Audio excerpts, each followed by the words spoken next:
अस्सलाम वालेकुम। Welcome back to my YouTube channel. Welcome back to my new blog. कैसे हैं सब? उम्मीद है सब ठीक होंगे, खुश होंगे और मज़े में होंगे। तो ये मेरे ना रमज़ान प्रिपरेशन का सेकंड पार्ट है, जो मैंने एक दिन बाद में ही बना लिया था, लेकिन मुझे जो है ना वो टाइम नहीं मिला उसको एडिट करके अपलोड करने का, तो वो मैं अभी कर रही हूँ। और सबसे पहले तो जी रमज़ान मुबारक बहुत बहुत, क्योंकि जब तक मेरा ये व्लॉग आएगा तब तक रमज़ान का चाँद नज़र आ चुका होगा और अगले दिन रोज़ा होगा। तो अभी जो है ना वो मैंने सोने से पहले जो है ना, क्योंकि कल सुबह सहरी है और अभी सोने से पहले मैंने कहा ये मैं व्लॉग एडिट करके जल्दी से अपलोड कर देती हूँ। तो जी ये सबसे पहले ना यहाँ पे मैंने शामी कबाब की तैयारी करी थी, और जैसे कि आप लोगों ने देख ही लिया है, मैंने गोश्त डाला है, उसमें चने की दाल डाली है और सारे मसाले वगैरह डाल के मैं शामी कबाब बनाने लगी थी। अच्छा, मेरी कटिंग वगैरह तो सब कुछ छोटी-छोटी चीज़ें तो पार्ट 1 में हो गई थी। अब सिर्फ़ यहाँ पर जो है ना वो समोसे, रोल और शामी कबाब मुझे बनाने थे, और देसी ही। तो ये चीज़ें जो है ना वो थोड़ी जो मुश्किल थी वो रह गई थी, जो कि मैंने 1 दिन पहले की हैं। और अब जो है ना मैं यहाँ पर इसमें मैंने लहसुन अदरक का पेस्ट डाल दिया है। अच्छा, मैं शुरू से बता देती हूँ इसमें जो मसाले मैंने ऐड किए हैं। लहसुन अदरक का पेस्ट है और चने की दाल है, गोश्त है और ज़ीरा डाला था मैंने, इसमें गरम मसाला पिसा हुआ डाला था, अगर आप चाहें तो आप साबुत भी डाल सकते हैं। इसके अलावा मैंने इसमें प्याज डाला था 1 मीडियम साइज़ का, और सूखा धनिया क्रश्ड हुआ हुआ, मतलब बिल्कुल पाउडर नहीं, क्रश हुआ हुआ, ठीक है। और इसके अलावा इसमें नमक और कुटी हुई लाल मिर्च डाल दी, और फिर पानी डाल के मैं इसको अच्छी तरह से बॉयल कर लूँगी। जब ये अच्छे से गोश्त और दाल गल जाएगी तो इसमें हरा धनिया, पुदीना और हरी मिर्चें डालकर इसको अच्छे से पीस के और फिर इसके शामी कबाब बना लेंगे। फिर जी मैंने रात का टाइम था, ये कोई मेरे ख़्याल में ना 11-12 बजे का टाइम था जब मैं ये सारा कुछ करी थी, क्योंकि शाम से मैं ना चीज़ों की प्रिपरेशन करी थी, क्योंकि उसके बाद ना 10 बजे या 10:30 बजे गैस चली जाती है। उससे पहले मैंने जितने भी मतलब गैस वाले काम थे, जैसे कि जो भी मुझे पकाना था मैंने वो पका लिया था, और उसके बाद फिर मैंने सब कुछ बना लिया था, क्योंकि सब तो मैं बाद में भी कर सकती थी। तो यहाँ मैंने जो है ना वेजिटेबल का मसाला बना लिया था। अब इसमें मैं ये चिकन ऐड कर रही हूँ, जो मैंने बॉयल करके और श्रेड कर ली थी, और इसको हम अच्छे से मिक्स कर देंगे। और ये है हमारा रोल का मसाला, स्प्रिंग रोल्स का मसाला हो गया, और जो उसकी फिलिंग है मतलब ये वो हो गया। इसके बाद जो है ना, अच्छा ये रोल ना मेरे हस्बैंड को बहुत पसंद है, लेकिन इस दफ़ा मैंने थोड़ा सा चेंज भी किया, चिकन समोसे बनाकर। चिकन मतलब कीमे वाले जो समोसे होते हैं ना, ये सेम वही रेसिपी है, लेकिन मैंने चिकन से बनाई है, और आप लोग बीफ से भी बना सकते हैं इसको।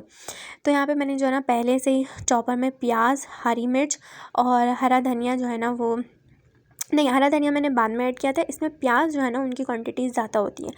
तो ये मैंने चिकन का कीमा करके, और फिर उसको चॉपर में ही मैंने चिकन का कीमा कर लिया था, और फिर उसको लहसुन अदरक डाल के फ्राई कर लिया था, और उसमें जो है ना मैंने मसाले ऐड कर दिए थे, जिसमें काली मिर्च, कुटी हुई लाल मिर्च और गरम मसाला था थोड़ा सा, और नमक, बस। इसके अलावा इसमें कुछ भी नहीं जाता, और गरम मसाला अगर आप चाहें ऑप्शनल है। अच्छा, ये सब कुछ डाल के, और अब मैंने इसमें प्याज और हरी मिर्च डाल दी, और अब इसमें मैं हरा धनिया भी काट के वो भी ऐड कर दूँगी। तो ये हमारा जो है वो कीमे वाले समोसे की फिलिंग जो है वो भी तैयार हो जाएगी बिल्कुल। उसके बाद जी बस अब हम आ जाते हैं शामी कबाब बना लेते हैं, और शामी कबाब का मसाला भी जो है ना वो मैंने पीस लिया था। इसके अंदर मैंने हरा धनिया, पुदीना, अंडा एक ऐड कर दिया था पीसते वक्त, और अब मैं इसको जब भी फ्राई करूँगी तो मैं इस पर कोई अंडा कुछ भी नहीं लगाऊंगी।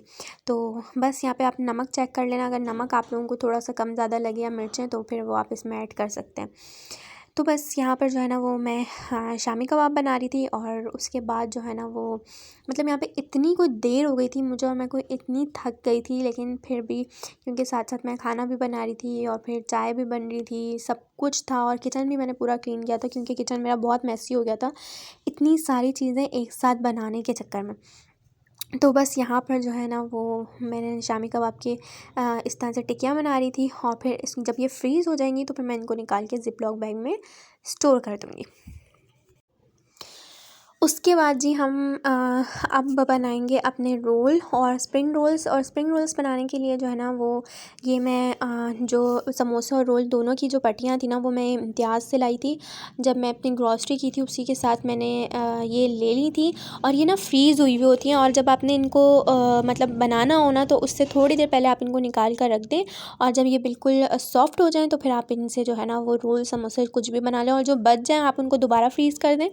तो ये ट्रस्ट मी बिल्कुल भी ख़राब नहीं होती है, बिल्कुल टूटती नहीं है। अभी अब मैं आप लोगों के सामने इतने सारे रोल और समोसे बनाऊँगी तो इसमें से एक पट्टी भी कोई जो है ना वो टूटी हुई या तो फिर ख़राब नहीं निकली थी। इतनी अच्छी क्वालिटी होती है इनकी पट्टियों की। वैसे अगर आप किसी जगह से लो ना तो उसमें एक पट्टी निकालो तो दूसरी टूट जाती है, दूसरी निकालो तो उसकी अगली टूट जाती है, लेकिन ये बिल्कुल भी ऐसी नहीं होती। तो बस यहाँ पर जो है ना वो मैं इसमें फिलिंग ऐड करूँगी और फिर उसके बाद जो है ना वो मैंने यहाँ पे साइड में जो है ना वो कॉर्नफ्लावर का बैटर बना के रख लिया था जो मैं इस पे लगाऊँगी और फिर उसके बाद जी मैंने यहाँ पर निकाली थी अपने समोसे की पट्टियाँ और फिर अब हमने जो है ना वो समोसे बनाने हैं। अच्छा, समोसे और रोल बनाकर जो है ना मैं फ़ौरन से इनको ज़िपलॉक बैग्स में डालकर रख दूँगी और शामी कबाब जो है ना वो मैं रात तक रेस्ट दूँगी इसको और फिर नेक्स्ट मॉर्निंग जो है ना वो फिर जब ये अच्छे से फ्रीज़ हो जाएंगे तो फिर मैं निकाल के इनको ज़िपलॉक बैग में शिफ्ट कर दूँगी।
उसके बाद जी मैंने यहाँ पर देसी घी बनाने की तैयारी शुरू कर दी थी और देसी घी बनाने के लिए तो आप वो पतीला लें या वो कढ़ाई लें जो आपने बिल्कुल ख़राब कर दी है इस्तेमाल कर कर के और फिर उसको अच्छी तरह से रगड़ना पड़ता है और वो बाद में बिल्कुल ख़राब हो जाती है। तो बस यहाँ पे मैंने अच्छी खासी मलाई जमा की हुई थी और अब मैं जो है ना इस दफ़ा मुझे मक्खन नहीं चाहिए था तो मैंने वो ग्राइंड करके और फिर मक्खन निकाल के उसका घी नहीं बनाया, डायरेक्ट मलाई ही मैंने पका के और उसका देसी घी बना लिया है।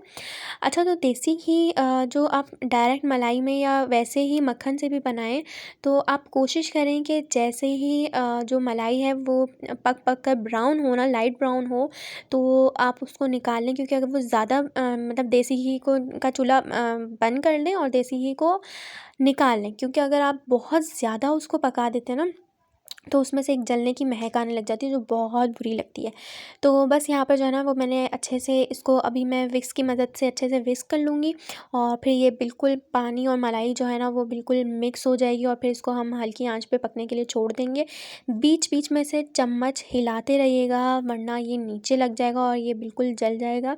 और उसके बाद जैसे ही आपका देसी घी ऊपर आ जाए और मलाई पक पक के नीचे बैठ जाए पतीले के, तो आप लोग ने चूल्हा बंद करके इसको ठंडा करके और अपने कंटेनर में स्टोर कर लेना है।